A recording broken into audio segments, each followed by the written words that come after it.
Hello, boys and girls. Welcome to Project 8. I really enjoyed seeing your pictures that you sent me from Project 7 when we went to the botanical gardens. I'm not going to go anywhere today. I'm just going to stay at my house and I'm going to show you some examples of what we're going to do for Project 8. Now, Project 6, we drew a city and we used shapes and colors to create a city. In Project 7, we used irregular lines and organic lines to create and draw plants. Today we're going to use lines again, which is an element of art, shapes and color, those are all elements of art, to create an artwork which I will call abstract or geometric. The first example I'm going to show you is by a famous artist, and I wish I could tell you his name, but I forgot. But this is just purely geometric shapes, triangles, rectangles, circles, and just a variety of different colors. But it doesn't have to be perfectly geometric because we talked about free-flowing lines. This is an image by Robert Motherwell, and it's just basically free-flowing lines and shapes. And you can see they have a big rectangle in the back.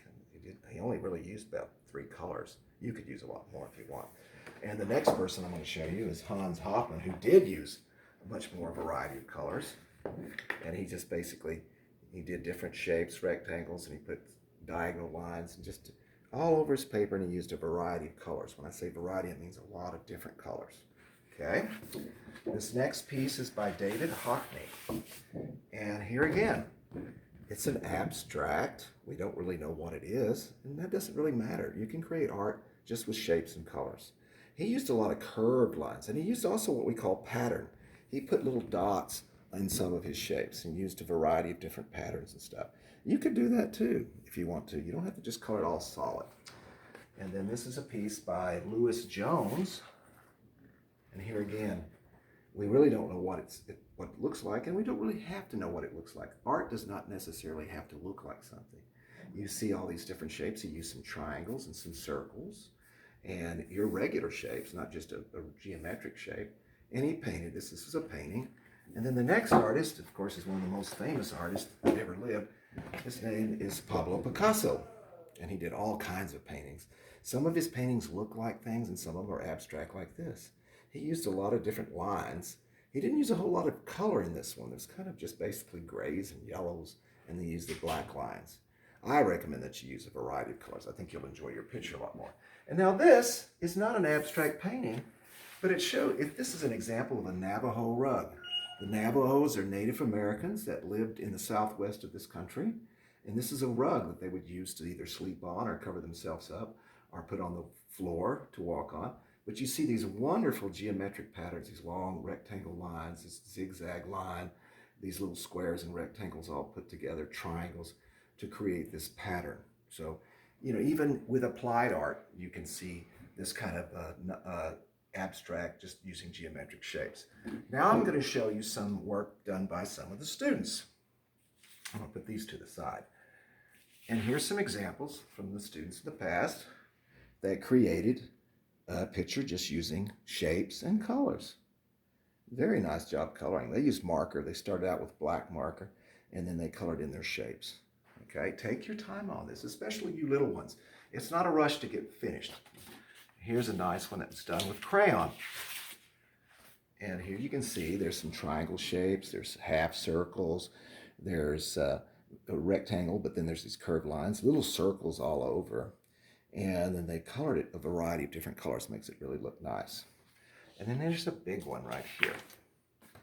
And this one, of course, they use these half circles. And you can use a ruler, or you can trace around shapes if you have them. You don't have to. I'm going to show you. I'm going to demonstrate how you don't need a ruler. You don't need like something to make a circle. You can just freehand it and still come out really nice. But you see all these variety of colors. So, first of all, though, I want to show you some of my own work because I like working with just abstract shapes. And I'm going to show you some of the paintings that I created. Here's a nice painting that I created, and you can see I have some rectangles, but I've used a lot of jagged lines, irregular lines. The shapes are irregular. These are curvy lines and stuff, but then I've also used a variety of colors. I put a variety of colors all over this painting. So I'm going to set that one down. Here's another one. This one's a bigger one. Now you can say, well, Mr. N, you used a lot of circular shapes. And these are circles, but they're not, if you notice, they're not perfectly round. They're kind of oblonged. So if you don't have something to make a perfect circle, you shouldn't worry about it because you can just make a round shape. And then, of course, these shapes are irregular curved lines, but lots of different colors filled up the whole page. Well, the canvas. Here's a smaller one right here. And I used more of a triangle shapes and diagonal lines in this one. But I used a variety of colors. I filled up my whole paper, and it doesn't look like anything. We just enjoy it for the colors and shapes that are on there. And then this is the last one. This was done on illustration board and put under glass, which is kind of a fancy paper. And you can see that these are all just really irregular shapes. Kind of circles, but lines going in all different directions. You know, it doesn't have to be a perfect square or rectangle. You can use those if you want, but you can make them free-form shapes like this and use a variety of colors. Now you may say, okay, Mr. N. Oh, I'm sorry, I got my back to you. Wait. You might say, Mr. N, this is pretty cool, but how do you do it? Well, I'm going to show you two different ways you can do it. Now this one is a way that a lot of you bigger kids could do this if you want to. You take a piece of paper, and then you just begin to fold it. And you fold it in all different ways. I'll fold it one more time, like this, okay? And if you're a kindergartner or first grader and you don't know how to fold your paper, but you want your parents to fold it, they can do that too. So I'm gonna unfold it, and I'm gonna see all these crease lines? Now you take your black marker and you trace over them, like I did on this one, okay? And then I colored it with different colors. Okay, that's one easy way to do it. You might change this up. You could do polka dots or stripes to make this more interesting, okay? Like David Hockney did. Here's an example of a student that did this. He folded his paper just like this, and of course he got different designs, and not every one of them is going to be different. Not a single one of you would have the same design if you folded your paper like that. But you don't have to fold your paper. You could draw, and let's do this. I'm going to do an example, okay? First of all, I'm going to draw a rectangle like a piece of paper. Like this is the paper you're working with, okay? So you got to create some shapes. So first of all, I'm going to do this. I'm going to draw a line. That's kind of a semicircle. And maybe I'll do this. I'll put a kind of a rectangular square. Then I'm going to do a jagged line. And then it's going to curve up and go like this. And then maybe this will go. And then I can come in here and say, I'm going to do a diagonal line, jagged line, and stop that shape right there. And then I'm going to have a wavy line like this, and it's going to come over here and stop. And maybe I'm going to draw a circle inside of it, two of them. And then I'm going to come in here like this and do my shape like that. And then I'm going to have a line that goes like this, more straight. And then this is kind of a big shape, so I'm going to shorten it. I'm going to put a curved line right here. And then I'm going to put a big old circle here. And then a little point coming in from here. Now that's a big shape. I'm going to try to break that up. I'm going to put a big triangle right here. And then a big circle here. So I've created a composition, a design, just free-handed. I didn't use a ruler. I didn't have to have something to perfect circle. And of course, when you go in to color it, you want to use a variety of colors, okay? And especially, well, this goes for all of you, but especially you little ones, let's not do scribble scrabble, okay? Let's take our time and try to color as nice as we can. Come in and color with your crayons or with your markers. Now, this is not the best marker to color with because you can see it's kind of, you're like, Mr. N, that's not that neat. Well, I'm trying to be neat. I'm slowing down. This is what we call craft, where you take your time on your paper and you do a good job. You don't just rush it. You don't get a medal for finishing first. Okay, you want to try to do the best you can. So I'm not going to finish coloring this, but I'm showing you how I can get started. And you can repeat a color. Say I did a blue over here. Maybe I'm going to put a blue over here in this circle. And I'm going to try to color it nice and neat. Try to go in one direction. That's usually the best way. Though this marker's been kind of, he's not being the best that he could be. He's but he's still working. The markers, or she's still working, either way. Okay, so that's one design. Let's draw another one, okay? Just to finish off to show you that you can do this. So I'm gonna do I'm drawing my rectangle to represent the paper that you get, okay? Now I'm gonna create a design. Maybe I'll start in the center. I'm gonna go, I'm gonna just make a kind of like a jagged shape. And then I'm gonna end it right there. Then maybe I'll go around it with a curve. Like that. And then maybe I'll go around it again, just for fun.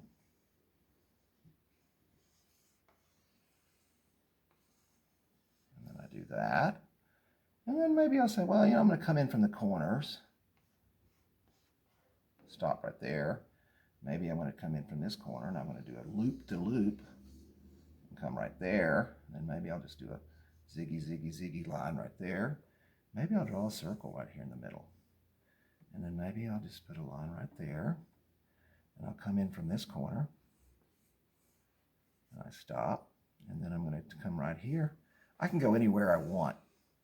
Stop. And then I've got this shape. I'm going to break this shape up a little bit. Like that. And then maybe a squiggly line right here. And of course now I can start coloring it. I could add more too. If I wanted to break this space up, I could do it like that. There's so much you can do. Because the thing about this, boys and girls, it can look any way you want it to look. There's really no wrong way to do this.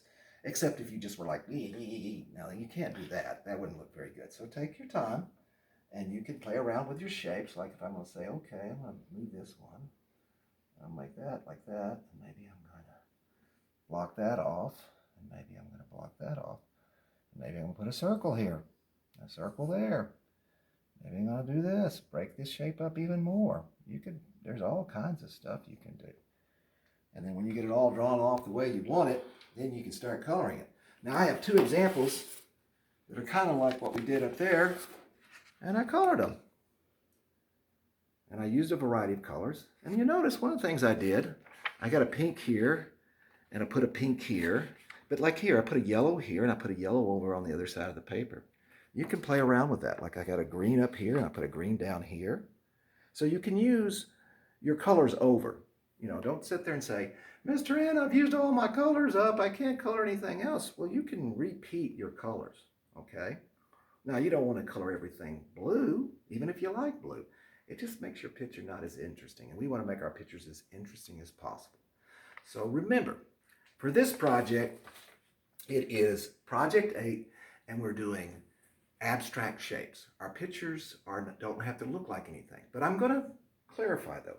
If you want to take your abstract shapes and make them look like something, you say, well, Mr. N, I'm going to make my rectangle in a circle and a diagonal line. I'm going to make a flower. That's fine. You can do that. But it doesn't have to look like anything. Now, one more thing before I go. I'm going to give a shout out to one student. Her name is Amali. She had been sick, and she sent me this wonderful video of her work. And all of you send me some wonderful work. But she sent this picture, and she told me about all the things that happened to her. And I hope she's feeling better. She said she's feeling better. And she has an older brother. He doesn't go to school here anymore, but I'm pretty sure his name is Angel. Amali, if I'm correct, his name is Angel. And you tell him he needs to start acting like an angel and be good to his sisters. Okay? So I hope everybody has a wonderful week. Be safe. And you know what? Mr. N will be coming back to school soon. So I'll be seeing you in person pretty soon. Can't say exactly when, but it will be pretty soon. So take care, be safe, and be creative. And use your imagination. Okay? See you next week. Bye.